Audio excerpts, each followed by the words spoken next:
We can start. Yep. Oh my God, it's very official. I have to be careful. Okay. Now, I have to fix my tie. It's broadcasted, of course. Yeah, it's fine. Okay, I wanted to make it very informal, but now we have to be formal because of the online audience. It's great to welcome to our session on humAInism, and it's not the mistake is intentional in the title of the project. It is the pre-release of the project. The project will be officially inaugurated in early 2020, in January, between January and March. And the purpose of today's session is to give you basically few hints what is going on under the bonnet, what we are currently developing, and what are the plans, and what is the purpose of the project, and obviously to hear your views, feedback, and comments. What we at Diplo try to do whenever we discuss internet governance and digital policy, we try to have a full understanding what is going on under the bonnet. It's very nice to discuss ethical principles, it's nice to discuss data, but our experience is that you have, if I can use this metaphor, you have to dirty your hands in order to understand also policy aspects.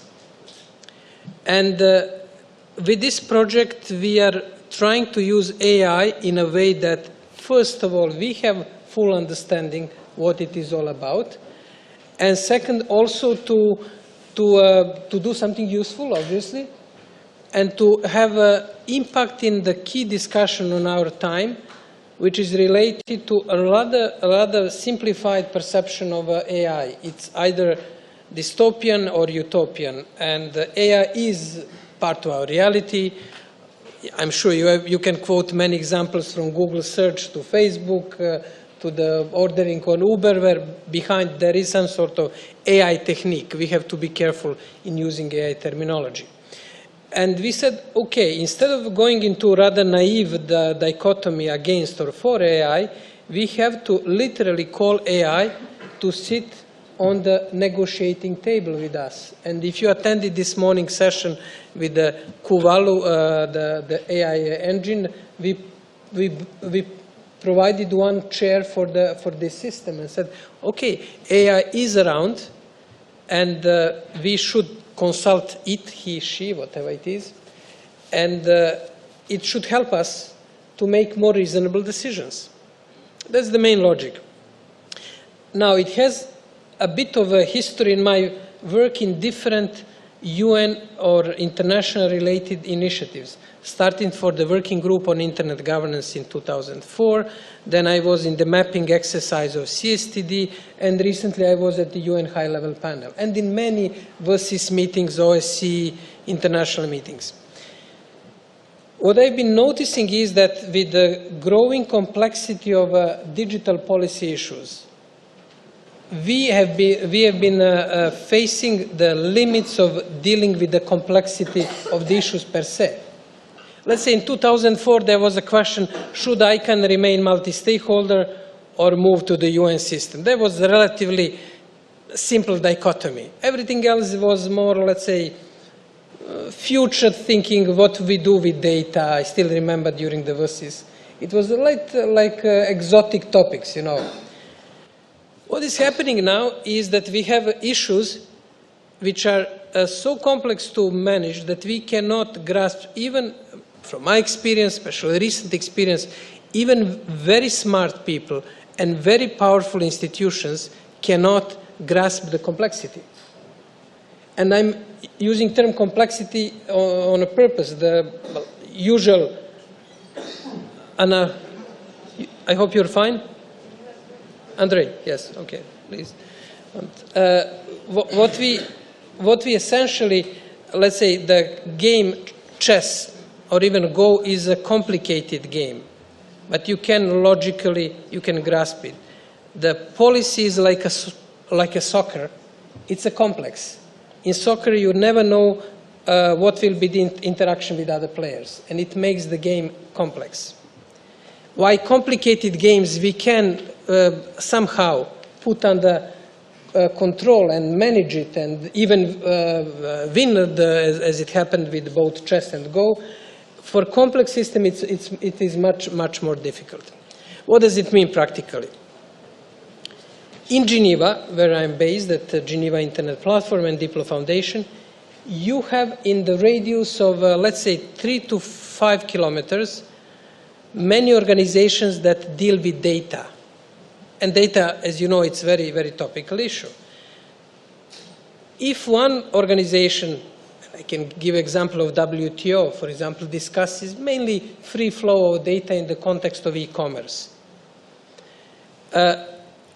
It is very difficult for them and for member states, and I interact with member states in Geneva, to map this complexity and say, okay, what would be the impact of solution that we negotiated in WTO? It's hypothetical because that negotiation is still open. For the regulation of the Privacy and Data in Human Rights Council, or standards in International Standardization Organization and ITU, or WHO with the World Health Organization with the question of standards for the health data. Therefore, what we are facing is that even very powerful organizations cannot easily model the impact of different aspects in this complex setup on data, on AI, on cyber security. Therefore, what we did, we came to the idea to develop, to call AI at the table and say, okay, you are product of our creativity, but now we need your help.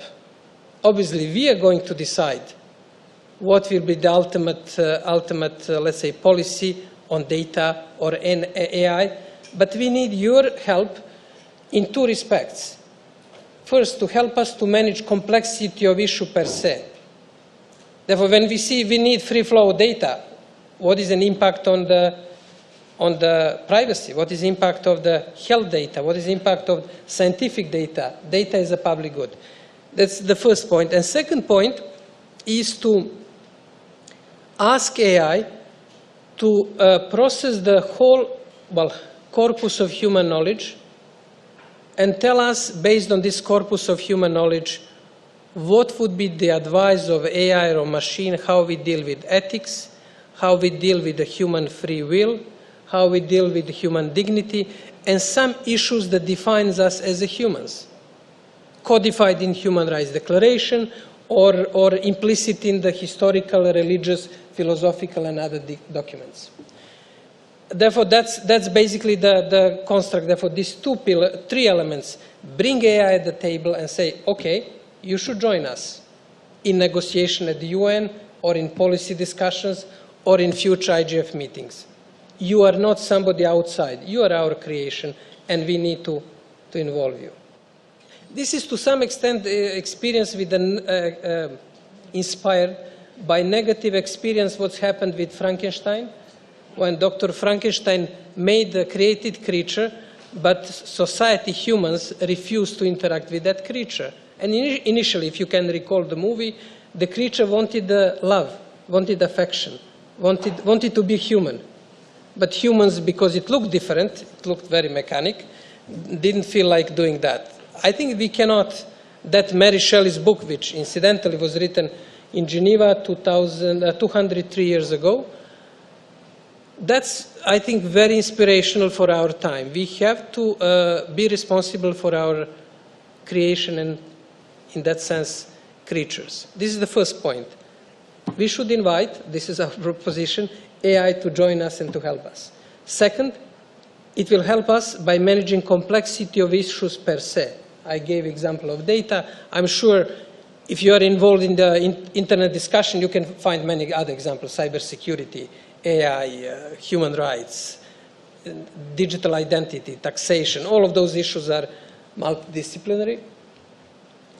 And third one, while we are moving more and more towards the core issues that defines our sort of well-being and who we are, to ask AI to dig from the corpus of human knowledge and to present us with some suggestions, advices, options, what we as a humanity can do while we are making these important decisions on the freedom of the question of the free will, responsibility, and other related issues.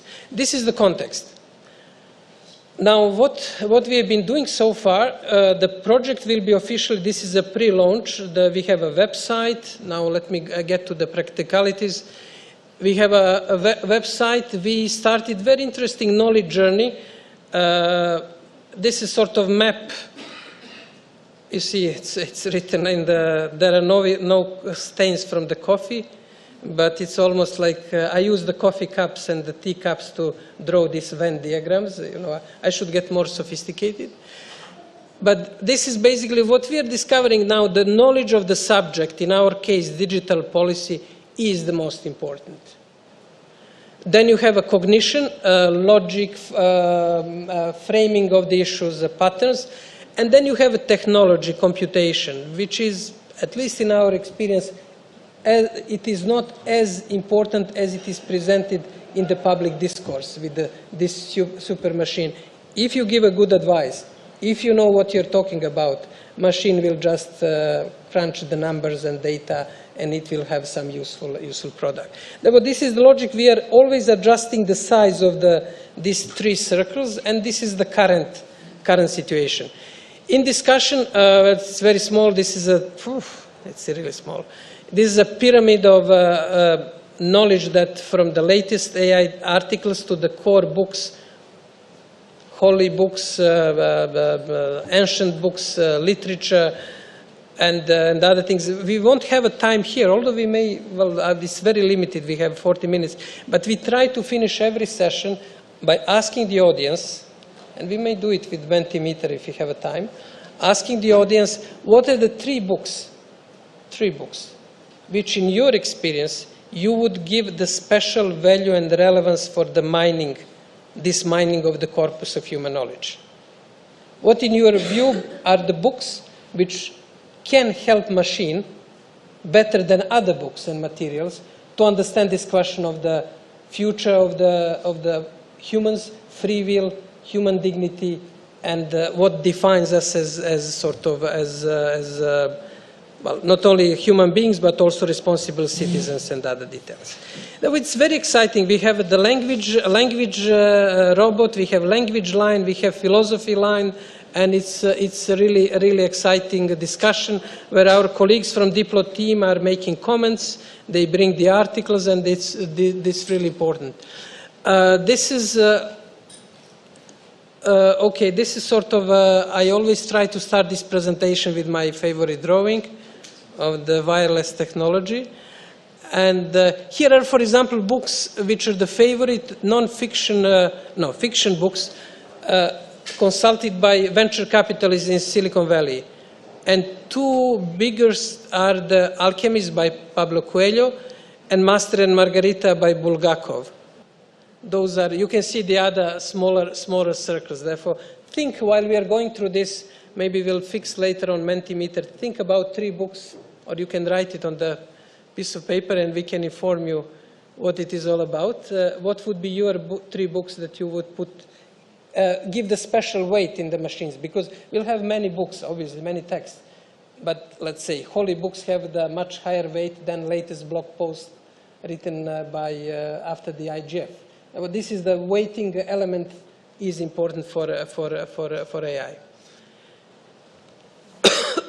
What is the ultimate way is that we will proceed in the following way. We will collect these materials. In the second step, we will provide ontology and classification to the potential companies and actors who would like to be part of the project.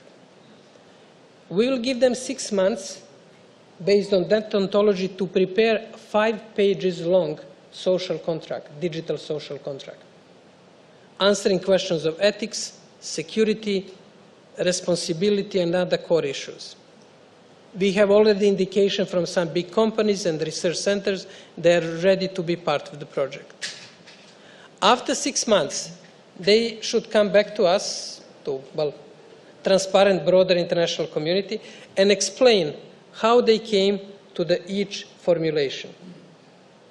Did they rely on, let's say, Bible, or the book written 10 or 15 years ago, or combining them in the various computational ways? Here we face a bit of a problem, and we are discussing it intensively. It is not easy to explain neural networks. Neural networks, by definition, are a bit of black box even for developers. Therefore, this is the technical problem that we are currently discussing. But essentially, you have the thinkers from the past, from Lao Tzu, Confucius, St. Thomas Aquinas, Voltaire, Thomas Hobbes, Hume, Locke, Rousseau, Grotius. They inspire us through our educational system with the different cultures. And we also, they're fed into the computers and they are processed. Now in this exercise, we are going to face a few challenges. One challenge is that those of you who are coming from Africa, you are familiar with the saying that when old man dies, the library burns. In the African context, and not only African, the passing of the wisdom, of the historical wisdom, family wisdom, is very often through the storytelling, and that's contained in the cultures, in the local communities. Therefore, we are considering and discussing with a few partners in Africa that we use this project also to codify, not to codify, or to gather that wisdom that exists in the local communities throughout the continent. Because it wouldn't be fair just to feed the wisdom of the societies that converted their logic into the books, like philosophers in Western Europe or China or India. That would be disbalanced. Therefore, there are this type of aspect that we are considering. Therefore, we give them the corpus of the knowledge, we give them ontology. After 6 months, they come back and they explain how they basically came to the 5-pager. For me, this is now the next step is the most exciting. Then we will invite philosophers, lawyers, political scientists, and others to comment on that link. One of the ideas is to energize the social sciences. I'm the lawyer by training, and I'm part of social sciences, but I'm not, this is very, starting with myself, we are facing a problem that social sciences are not as agile as our era requires. Therefore, like Kasparov, Big Blue challenged the Kasparov and chess players when they won, and by analyzing what's happened, chess game raised in the quality. The idea is also to give a bit of boost to social sciences, to philosophy, to legal studies, to political studies, to make a bit of deeper reflections that society requires from them. Now, this is the logic. Now, we may end up with the 5-page digital social contract. We may not. That's basically open for discussion. But even if we don't get the final draft, one draft, I think the process itself and these side effects, by welcoming AI at the table, understanding how AI functions, bringing social sciences into discussion will be the major achievements in essentially trying to make this dance between AI and humanity, well, like nice tango. I'm not good with dances. I usually step on my partner's toes, but we shouldn't do that with AI and humanity. It should be nice ring dance or tango or whatever, waltz, whatever you find the best metaphor for the synchron interplay between two fields.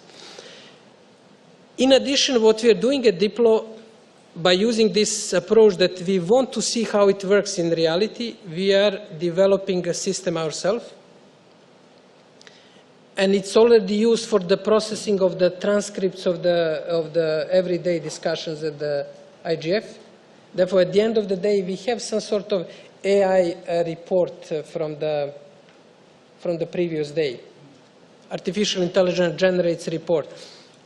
So far, it's not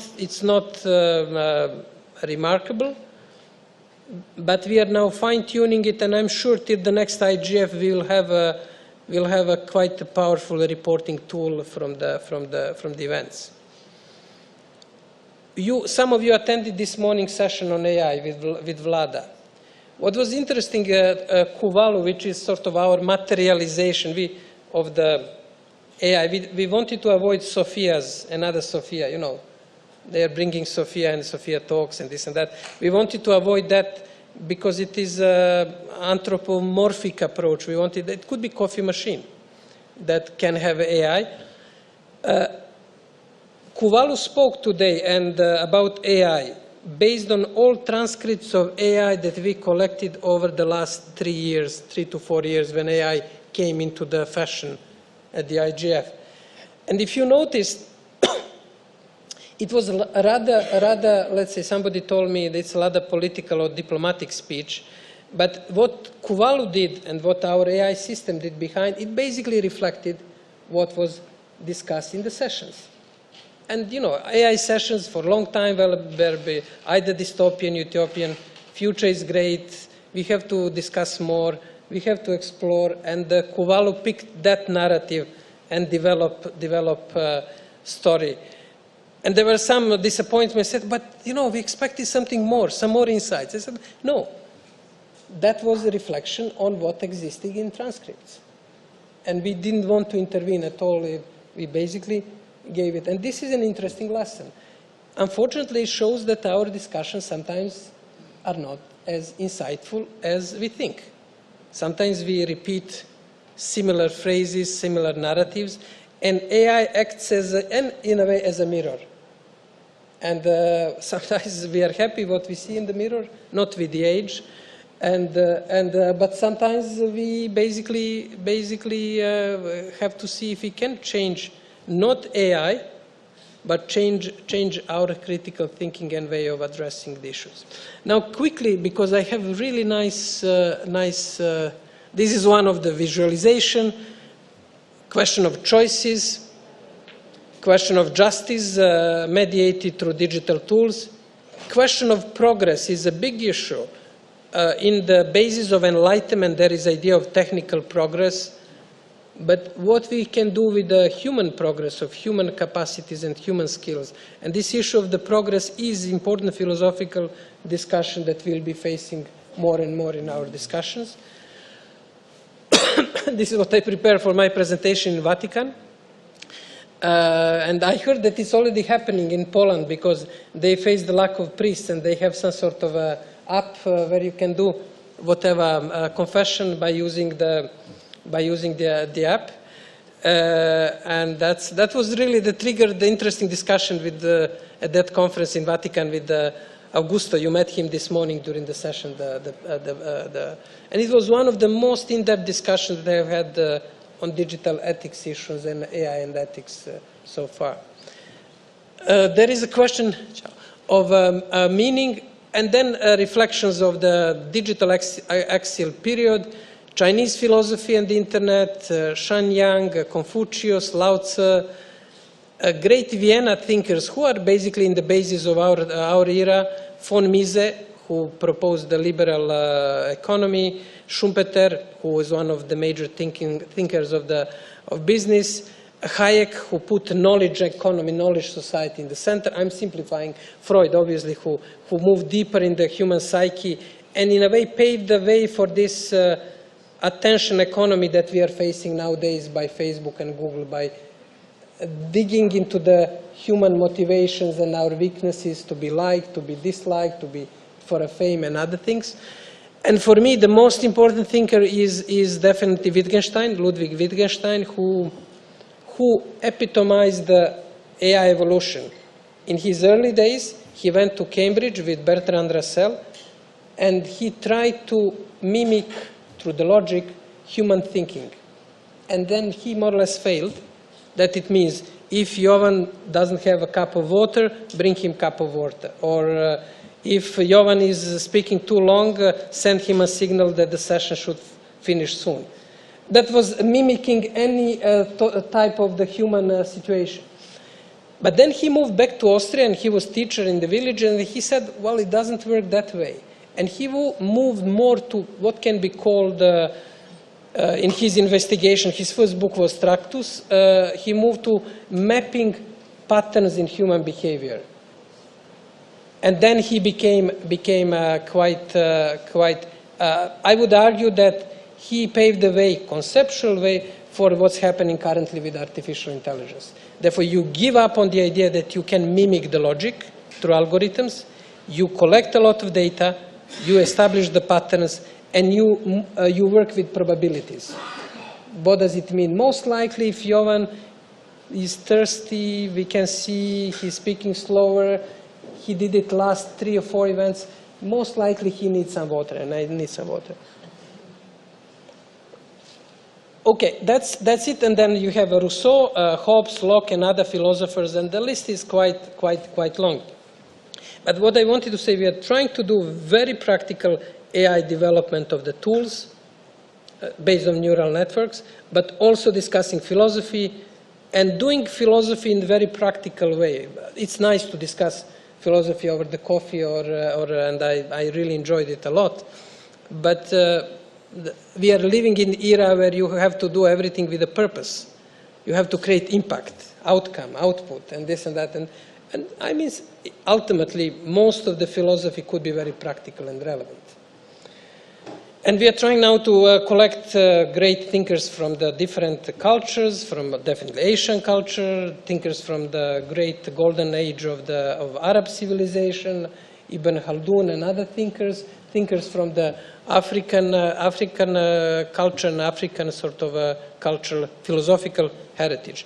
Those are more or less contours of the project. And one thing which could be it looks probably very simple and very nice, but one thing which is just to show you how detailed is this research is our team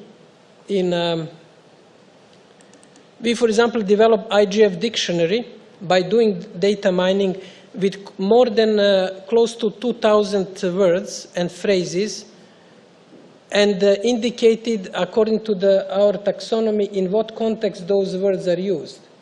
And it was really a sort of a lot of personal energy and time spent into preparing it. And then when you see simplicity of our analysis, let's say for the IGF daily reports that we produce daily, the simpler the result is, the deeper you have to go under the bonnet. In this case, this is a processing of close to 2,000 words and concepts. Okay, that's more or less all. In brief, how to bring AI to help society to overcome this dichotomy, us and them, to engage AI. Second, how to deal with the complexity of issues per se.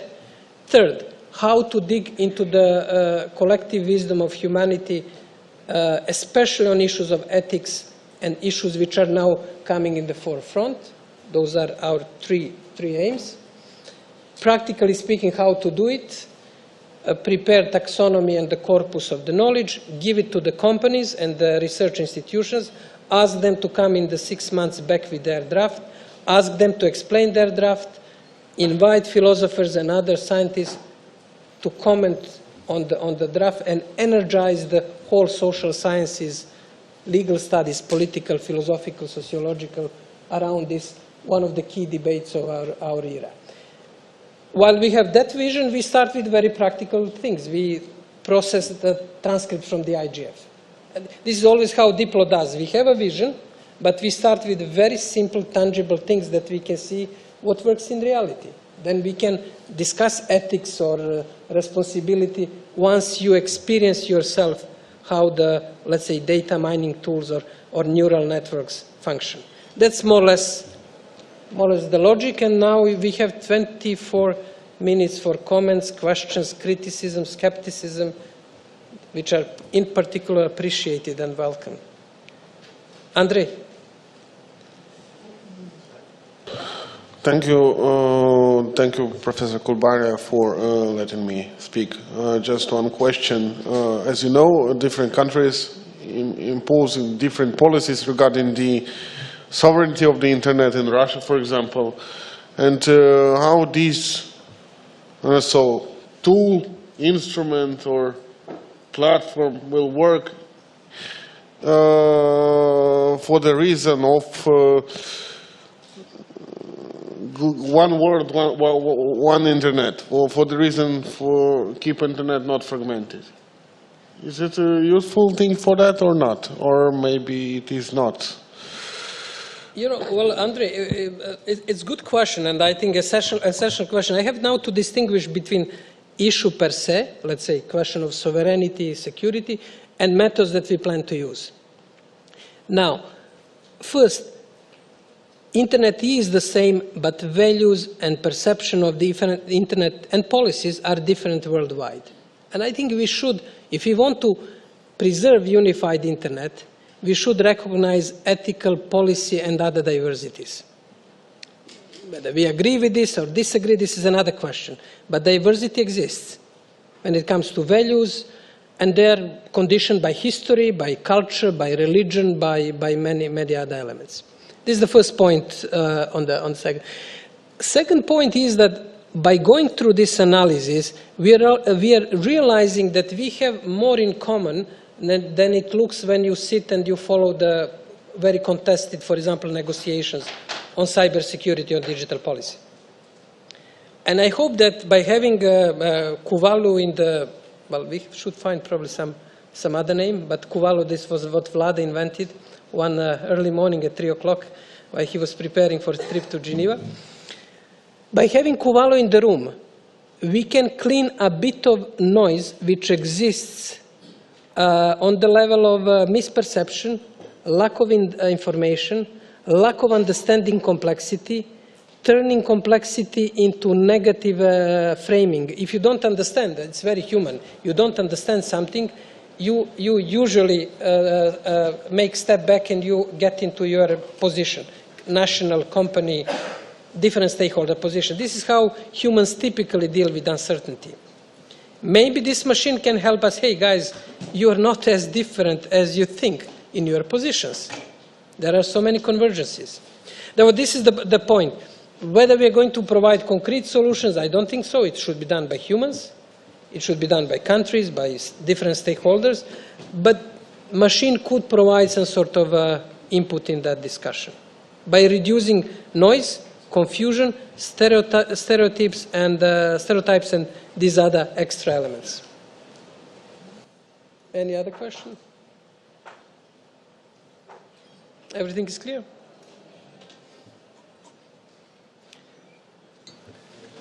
You just mentioned that it could help reduce stereotypes. What about the information that goes into the AI, or I guess the collection of the books that we come up with? Isn't our stereotypes then invested into the AI? Well, this is the crucial question. We always project certain values. I mean, I grew up went into certain schools, and I'm shaped by those values, each of us around table. What is important, it is not just one set of values. I studied law, computer science, I studied play table tennis. Well, I won't reveal all details from my youth, but there are many hats that we have. But still, this is me, Jovan, or you. What's your name? Sorry, Grigori. Grigori or Marilia or everybody else. I don't think that it's healthy to aim to the value-free and completely clean system. It's not realistic, and I don't think ultimately it's good. What is very important, where we assign certain values, that we are very transparent. That I say, hey, my favorite book is, I don't know, Master and Margarita by Bulgakov. I think that explains some virtuality elements of society. And this is I would tag this book as important book. That's the value. Therefore, values will always influence that. We should make all possible efforts to be transparent and to be fair. Like this input from the, let's say, African non-codified yet in the written way input. Therefore, that's basically approach that we will follow. Frankly, I don't think it's a good way that we expect from society which is not realistic, like value-free AI.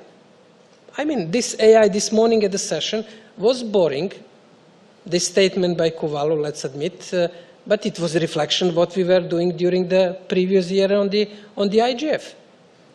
Discussion on AI. Now, we may not like it because it's coming from machines. It's much nicer when we speak. It sounds smarter. But this is a sort of mirror. And in that sense, that will be almost philosophical issue. But one way is to be as inclusive as possible and transparent. Whenever we give the value for a particular resource, we explain that this is Jovan's or Grigori's or someone's decision. And then system can calculate different options based on that. So? You're not convinced? What do you see as a potential problem? But I'm interested in what Grigori is going to tell. To me, obviously, I agree that everything is non-value neutral. It's impossible for us as humans because we have so many different emotions and feelings that we've acquired over how many years we've been growing up. So I think that's impossible. And we can't create an AI that has this, especially, how do we teach emotions? How do we teach pleasures to an AI? Because that's important for us just by being here. How do we create this atmosphere that, I'm actually excited to be here because there's a community of us. How do you get trained that? And those intangibles that are not expressible in words, or I don't think it maybe potentially will be in code, but it's just, I'm not making connections here. I think, Grigory, it's an extremely valid point. The first, we don't want to replace the whole human interaction. This is the point. AI will sit around the table, and whether it will pick up what you say, context, emotions or not, atmosphere, I'm not sure, feeling in the room. And it's not function of AI. AI should bring us a bit of in our Aristotelian thinking, sort of logos, not pathos or not ethos. That's probably, but we don't have ambition to go all the way to recreate the human condition. It's not realistic, and I think it's not desirable. Therefore, we'll have still IGF, good corridor discussions, coffee, and that will remain. But we can continue discussion on this contextualization of AI thinking, which is, I think, is extremely important. And at what point we can recreate context. I'm not sure that we'll go very far, but we have again to be aware of that limit, as you indicated, that we cannot recreate this IGF atmosphere. Sorry, Christoph, don't worry, we are not going to replace UNESCO. Thank you. My name is Cedric Wachholz, and I work for UNESCO. And I wanted to support what Gregory just said. I had the same aspect in my mind. And I found very good your approach to wanting to include different views from different continents, so to include cultural diversity in a way in your approach. But I think there is in a way in proposing to use AI in this way you do, there are all the risks we know which are related to AI are embedded in it. So the biases is one of it, the question of explainability, which is behind it too, the non-discrimination. And if you want to take an example in terms of you use AI to understand what are the human values behind the human dignity, you said. And these are also evolving understandings. And for example, if you look at gender equality, today is not, you won't find the same approach or to other human rights too, which you would have had perhaps 100 years ago. So the understanding is evolving. So asking to have a snapshot which is representative of humanity in a way is better done, I think, in a way in interaction in today's world. But it is, of course, an interesting aspect. My second point is very brief. I work for UNESCO, and just to share with you that this week there's a general conference which is deciding, it was already decided in the Commission last week, Thursday, that UNESCO will develop a standard-setting instrument on the ethics of AI. So a human rights-based, human-centered framework which will be developed over the next 2 years. And we will have face-to-face interaction and meetings in different regions. We will have an omni-stakeholder consultation online and offline, and we have also formal meetings and bringing all that over a 2 years period together. So I would be also interested, of course, in exploring if there's a way to input, the interesting result. But I wanted to share that information with this room too, because it will be the first UN, so global as an ambition standard setting framework on AI. Thank you. And I like the new term, omni-stakeholder. It's not anymore multi-stakeholder. Okay. Some innovation in language is important. Okay. Oh, please. Okay, thanks. So thank you for the lecture. My name is Aleksandar Matkovic, and I'm a researcher from the University of Belgrade. And I'm also a philosopher, so this was a word that was kept coming back throughout the discussion. And I just maybe wanted to highlight what I would see actually as a positive thing in this project. And for me, for example, it's obviously like the choice of philosophers or theologians or any scientist that is key. And I just wanted to highlight that, of course, it cannot be separated from the social context. I mean, one, of course, would be obvious, like conditions of being recognized as a philosopher in ancient Greece would be to not be born as a slave. So also in like the feudal times, if you were born a serf, you obviously could not even become one of these philosophers, and hence enter into the corpus of human knowledge. And to me, for example, one of these contemporary possibilities of using AI within academia, and that comes back to your question, why the philosophers had not been so responsive to the AI, I think my bet would be it's actually social inequality within academia, within basically the sphere where we produce knowledge. And of course, it cannot be separated from austerity measures and the like. And that's one of the reasons, for example, why we don't see this knowledge production coming from the periphery of Europe, for example, or outside of Europe that much. There was always an inequality. And for me, if a conceptual overview of what's being produced within the periphery would be offered without this sort of inequalities, that's, I think, a field where I think AI could be used actually to scout for works, to make them like available for translations, and somehow ameliorate this inequality, which I think is actually tied up to our knowledge production. So I think it's a bit abstract comment, but that's what I think this could be used for. Thanks. Okay. Okay. Please. More of a question and a comment. Your name is? Liliana from North Macedonia, working for a civil society organization. I have a question, actually. I like the idea of tell me what kind of books you read. I know what kind of person you are. That does mean that if we develop AI in a sense of being transparent, then we list the books that the algorithm read in one part of it. And in the second question, I don't understand. Are we using mimesis, Aristotle paradigm, mimesis, or mimicry of what the reality is? Because I like the idea of humanism and humanic approach of developing artificial intelligence, but in a way I thought and I would hope that AI would resolve all our gaps that we have, like biases, emotions, and yes, when we are in a specific decision-making processes, I don't know. So in one way, if it does not fill the gap, but if it is pure mimesis of our existence, then what it is all about, how it will learn from us, but learn to be better than us. Thank you. Well, the first, obviously, I can just comment on the question of the books reflecting who we are. This is reality. On the second point, I can provide a bit of philosophical reflection. I'm sorry for those of you who want to go a bit deeper in the philosophical discussion. We can follow up, but in very summarized way. One of the Nietzsche's critics of the Kant was that he lost the historical chance, because Kant was one of the key thinkers who make this continuity with medieval religious thinking. which had a certainty about God, about all elements of religious thinking. And I'm now simplifying.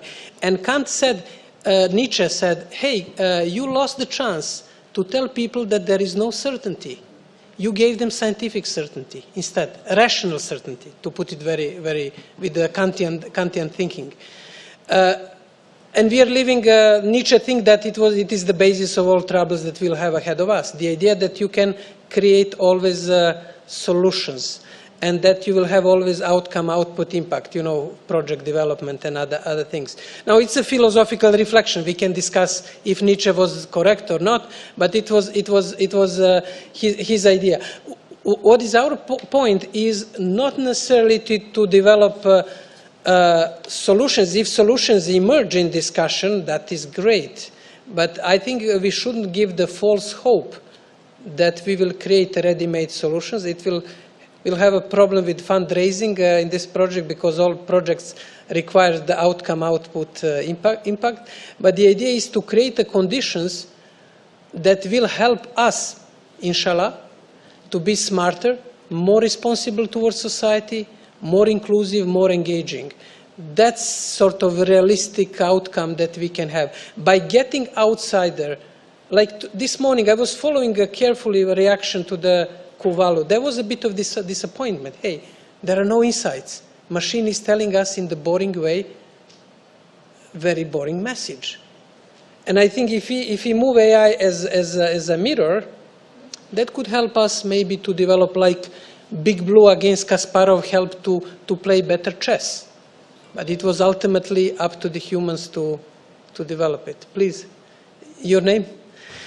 Hi, I'm Jeremy Mortimer from IFRC, also in Geneva. Great. I'm pretty new to AI, but it occurs to me as I was listening to you, yes, we are using AI as a mirror. You seem to me to be presenting the best of humanity to be mirrored back to us, and maybe we get some insights from that. When Microsoft put an AI robot online, it rapidly became a racist arsehole because it had access to Twitter. And it occurred to me that as AI engines become more accessible, it's going to be very easy and perhaps even inevitable that racist arseholes are going to have the same idea. You know, you feed an AI engine with Mein Kampf and Ayn Rand and Protocols of the Elders of Zion, and you've got your own AI right-wing ideologue. And what are we going to do about that? Yeah,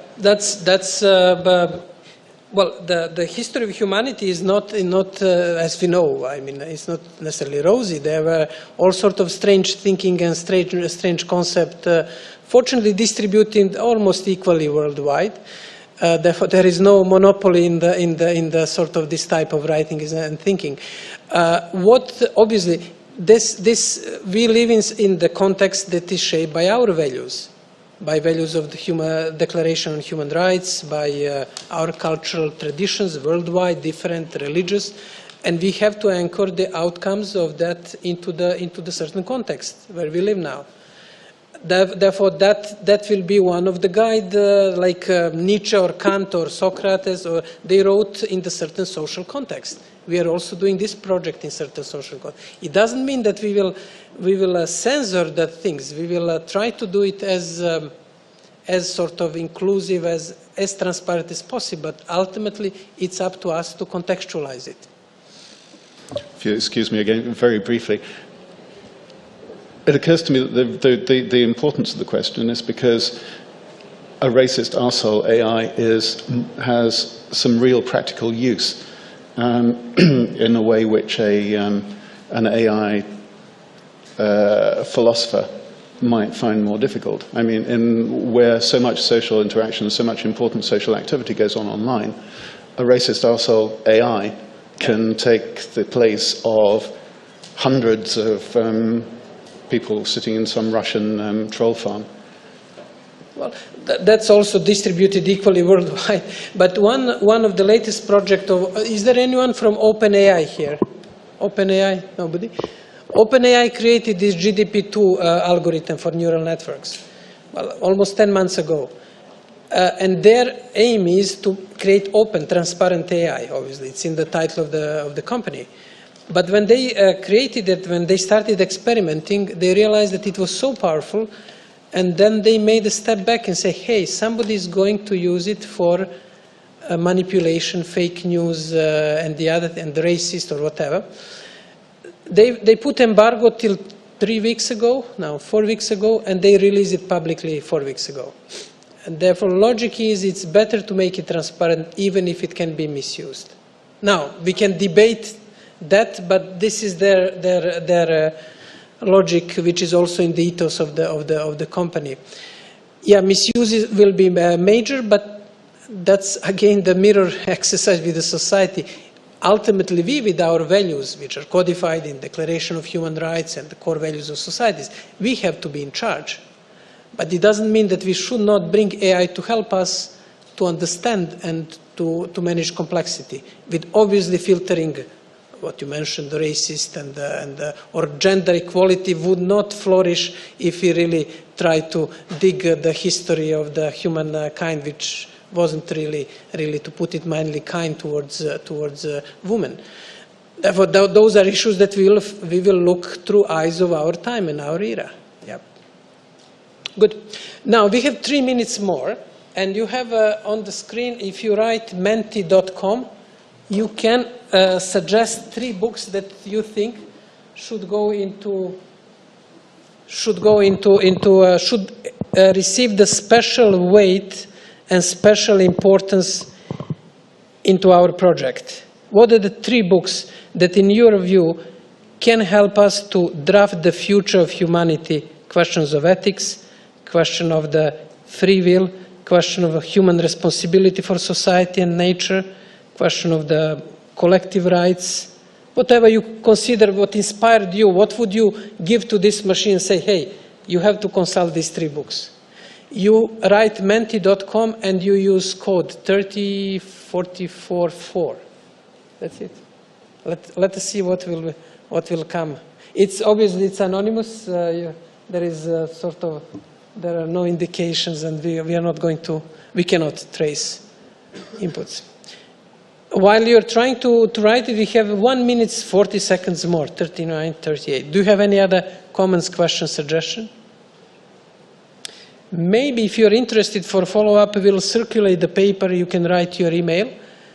Oh, yes, Little Prince, I like it. Distinctions, I never read it. Capital, okay, we have now the leftist, the 7 pillars of wisdom. Wow.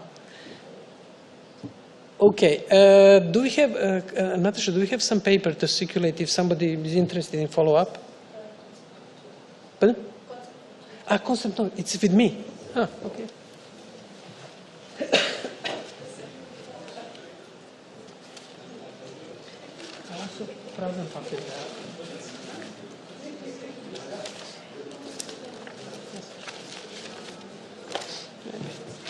How is it going? The art of war? The distinctions of talking. Strength, decline, and fall of the Roman Empire.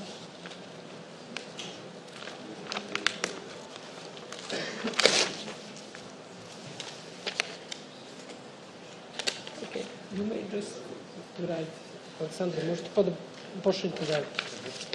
And here, if you want to receive more information, follow up. You can just write your email. My email. Okay. Yeah. And then you get it. I get it from you. Yes, you will receive.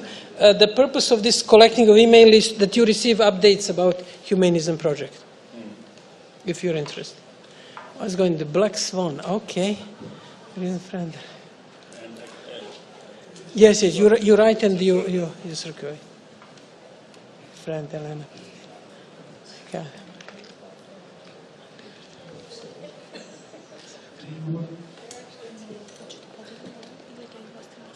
Yeah. So go to the story. Oh, we should finish. Now we have extremely important exercise, which will last next 2 minutes. 1 minute. Okay. Okay. You heard we have only 1 minute more. Well, it's censored, obviously. No, I don't know. It will come. There are many comments which are coming. Orwell, Homo Deus. Oh, Harari is quite present here. Little Prince. Okay. Now, I guess you can continue. We don't need to follow, otherwise we'll be in the bad book of organizers here. You will be receiving a paper, or we'll leave one copy? Sending detailed information by email. Yes, and you can circulate. We'll also leave a paper over there. You can write your email if you're interested to receive updates. Thank you very much for your time, and I hope that this session will bring the new insights, reflections, especially critical ones. We heard quite a few of them. Thank you for that. And we're looking forward to next official launch of the project, which will happen in early 2020. Thank you.